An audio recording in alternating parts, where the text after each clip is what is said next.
যুদ্ধ বন্ধের মহানায়ক ও শান্তির দূত হিসেবে নিজেকে প্রতিষ্ঠার সব চেষ্টাই করছেন মার্কিন প্রেসিডেন্ট ডোনাল্ড ট্রাম্প। হোয়াইট হাউসে ইউক্রেনের প্রেসিডেন্ট ভলোদিমির জেলেনস্কি ও ইউরোপের গুরুত্বপূর্ণ নেতাদের সঙ্গে কয়েক দফা বৈঠক করে সন্ধ্যায় তিনি জানান, পুতিন জেলেনস্কির মধ্যে পরবর্তী বৈঠকের আয়োজন করবেন তিনি।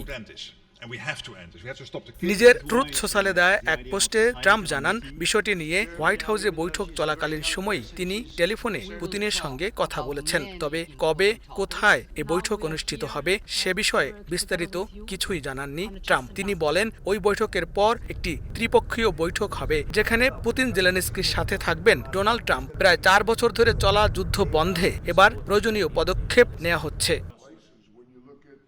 যুক্তরাষ্ট্রের মধ্যস্থতায় রাশিয়া ইউক্রেনের মধ্যে শান্তি প্রতিষ্ঠার সম্ভাবনায় সবাই খুশি বলে মন্তব্য করেন মার্কিন প্রেসিডেন্ট। ইউক্রেন যুদ্ধ বন্ধের লক্ষ্যে গেল শুক্রবার আলাস্কায় পুতিনের সঙ্গে বৈঠকের 3 দিনের মাথায় সোমবার হোয়াইট হাউসে ইউক্রেনের প্রেসিডেন্ট ভলোদিমির জেলেনস্কি সহ ইউরোপের বিভিন্ন দেশের গুরুত্বপূর্ণ নেতাদের সঙ্গে বৈঠক করেন ট্রাম্প। বৈঠকের মাঝপথে পুতিনকে ফোন করেন ট্রাম্প। জানা গেছে, এ সময় তাদের মধ্যে 40 মিনিট কথা হয়।